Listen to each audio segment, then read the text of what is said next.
किसमें है पैसों का ज्यादा घमंड। एक बार फिर से फोर्ब्स की सबसे अमीर भारतीयों की लिस्ट में मुकेश अंबानी टॉप पर आए। अरे कोई पहली बार नहीं हुआ है, बल्कि बीते 14 सालों से रिलायंस इंडस्ट्री के चेयरमैन मुकेश अंबानी नंबर 1 अरबपति बने हुए हैं।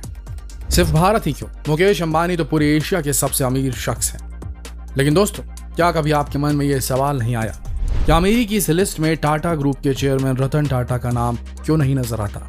आखिर क्या वजह है कि नमक से लेकर सॉफ्टवेयर तक बनाने वाली कंपनी टाटा ग्रुप के चेयरमैन रतन टाटा अमीरों की फेहरिस्त से नदारत रहते हैं? अगर ये सवाल कभी आपके मन में नहीं आए तो फिर आज हमारा ये वीडियो देखना आपके लिए काफी अहम हो जाता है, क्योंकि तभी आप जान पाएंगे कि दरअसल जो दिखता है वो असल में पूरा सच नहीं होता, क्योंकि जो दिखता है वही बिकता है। लेकिन इसका एक दूसरा पहलू ये भी है कि जो नहीं दिखता वही दिखता है। तो चलिए इस बेहद इंटरेस्टिंग वीडियो को शुरू करते हैं, जिसके बाद आपकी आंखों पर पड़ा पर्दा भी हट जाएगा और आप ये समझ जाएंगे कि अंबानी और टाटा में पैसों से अमीर कौन है और कौन दिल से अमीर है। दोस्तों, टाटा और अंबानी ये देश के दो ऐसे बिजनेस घराने हैं जिनके बीच हर वक्त बादशाहत की होड़ मची रहती है। मुकेश अंबानी की कंपनी रिलायंस इंडस्ट्रीज लिमिटेड का मार्केट कैप कभी टाटा ग्रुप से ज्यादा हो जाता है तो कभी टाटा ग्रुप से पिछड़ जाता है। अगर बीते साल की बात करें तो जुलाई 2020 में रिलायंस ग्रुप टाटा ग्रुप को पीछे धकेलते हुए टॉप कारोबारी घराना बन गया था। लेकिन महज 6 महीने के अंतराल में टाटा ग्रुप ने रिलायंस से फिर से बादशाहत छीन ली। फिर भी रतन टाटा अमीरों की लिस्ट में कहीं नजर नहीं आते। क्यों, ये बताएं आपको उससे पहले हैरान कर देने वाला एक और फैक्ट जान लीजिए। 92.7 अरब डॉलर यानी कि 6,36,388 करोड़ के नेटवर्थ वाले मुकेश अंबानी भले ही सबसे अमीर भारतीय हैं, लेकिन मुकेश अंबानी की नेटवर्थ से ज्यादा रकम तो टाटा ग्रुप ने दान में दे दी है। जी हाँ दोस्तों, सही सुन रहे हैं आप। यकीन ना हो तो हुरून रिसर्च और एडल गिव फाउंडेशन की ताजा रिपोर्ट देख लीजिए, आप समझ जाएंगे कि हम क्या कहना चाह रहे हैं। यानी अगर टाटा ग्रुप ने अपनी इतनी दौलत दान नहीं की होती तो सोचिए क्या मुकेश अंबानी रतन टाटा के सामने कहीं टिक भी पाते?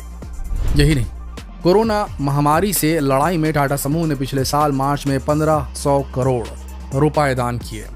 ये किसी भारतीय बिजनेस घराने की तरफ से की गई अब तक की सबसे बड़ी चैरिटी थी।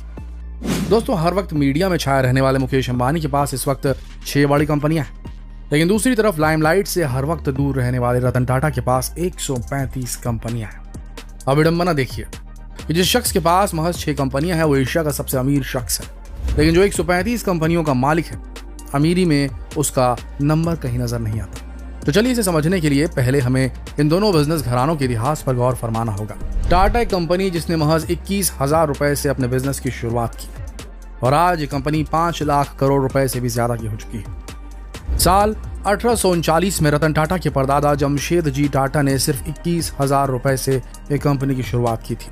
अपनी मेहनत और अच्छी किस्मत के बूते उन्हें व्यापार में मुनाफा होता क्या, कंपनी तरक्की करती गई, बड़े बड़े प्रोजेक्ट्स में हाथ आजमाती गई, लेकिन कामयाबी के शिखर तक पहुंचने से पहले ही जमशेद जी इस दुनिया से रुखसत हो गए, छोड़कर चले गए ये दुनिया। अब बारी आई बेटे दोराब जी टाटा की, जिन्होंने अपने पिता के नक्शे कदम पर चलते हुए उनके शुरू किए आयरन एंड स्टील और हाइड्रो इलेक्ट्रिक पावर प्रोजेक्ट्स को बुलंदियों पर पहुंचाया और अपने पिता का सपना पूरा कर दिया।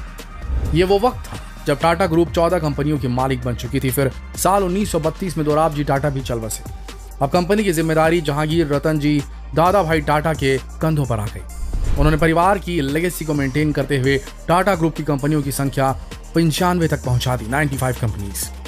ये वो दौर था जब भारत के लोगों का टाटा के हर प्रोडक्ट पर पूरा भरोसा कायम होने लगा था।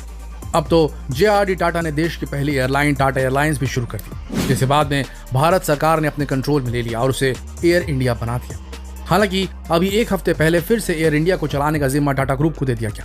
खैर, अब 3 पीढ़ियों के नाम और उनके किए सक्सेसफुल कामों को और बुलंदियों तक पहुंचाने की जिम्मेदारी रतन टाटा के ऊपर आ गई। उन्होंने इस काम को बखूबी अंजाम दिया। उन्होंने टाटा ग्रुप को दुनिया के कोने कोने तक पहुंचा दिया और अब इसके स्वामित्व वाली कंपनी की संख्या 135 तक पहुंच गई। 21,000 रुपयों से शुरू हुआ बिजनेस 5 लाख करोड़ की नेटवर्थ तक जा पहुंचा। अब जरा मुकेश अंबानी के सफर को भी जान लेते हैं, जिसके पीछे उनके पिता धीरूभाई अंबानी का हाथ है, जिन्होंने अपनी सैलरी से होने वाली कमाई को जोड़ जोड़ कर रिलायंस कॉर्पोरेशन की शुरुआत की, जहां मसाले और धागों का कारोबार होता था। उन्होंने विमल नाम से कपड़ों का एक ब्रांड भी बनाया, हालांकि इसमें बहुत ज्यादा कामयाब नहीं हो पाए। हालांकि जिस वक्त भारत के लोग शेयर मार्केट के बारे में जानते तक नहीं थे, उस दौर में धीरू भाई ने लोगों को विमल के शेयर खरीदने के लिए मना भी लिया और देखते ही देखते रिलायंस कंपनी 70 करोड़ की हो गई। और साल 2007 में जब धीरू भाई अंबानी ने इस दुनिया को अलविदा कहा, तब तक उनकी कंपनी 75,000 करोड़ के आंकड़े को पार कर चुकी थी। अब उनके बाद उनके सारे बिजनेस दोनों बेटे मुकेश और अनिल के बीच बांट दिए गए। अब जहां अनिल अंबानी खुद को दिवालिया घोषित करने में लगे हैं, वहीं मुकेश अंबानी खुद को दुनिया के सबसे अमीर लोगों में शुमार करने के लिए तेजी से आगे बढ़ रहे हैं, क्योंकि उनकी कंपनी $7,930 मिलियन की हो चुकी है।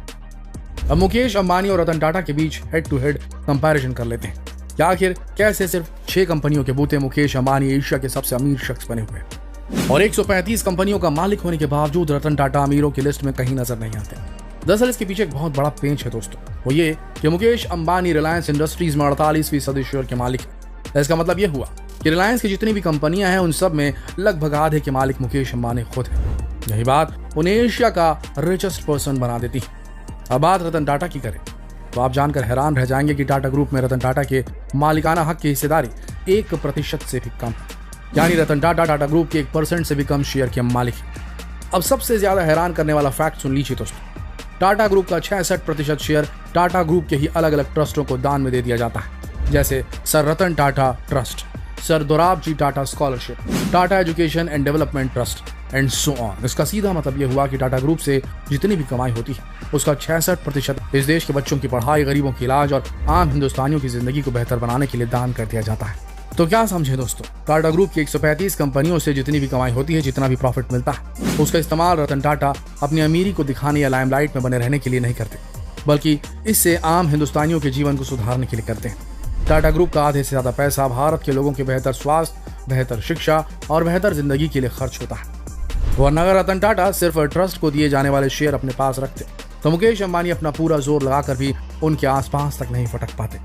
लेकिन अफसोस कि टाटा का नमक खाने वाले हम भारतीयों को ये तक नहीं मालूम इसी टाटा कंपनी का 66% प्रॉफिट का रुपया भारतीयों की जिंदगी को बेहतर बनाने के लिए खर्च हो जाता है। उम्मीद है दोस्तों कि अब आप समझ गए होंगे कि मुकेश अंबानी और रतन टाटा में कौन असली अमीर है। ये किसी किस्म का कंपैरिजन तो हम नहीं कहेंगे पूरी तरीके से, ना ही हम इतने काबिल हैं कि इन दोनों को कंपेयर कर सकें। ये दोनों बहुत बड़ी शख्सियतें हैं दोस्तों, लेकिन इनका जो अपनी कमाई को यूज करने का जो तरीका है, ये देखकर हमें तो रतन टाटा ज्यादा इंस्पिरेशनल पर्सनालिटी लगे।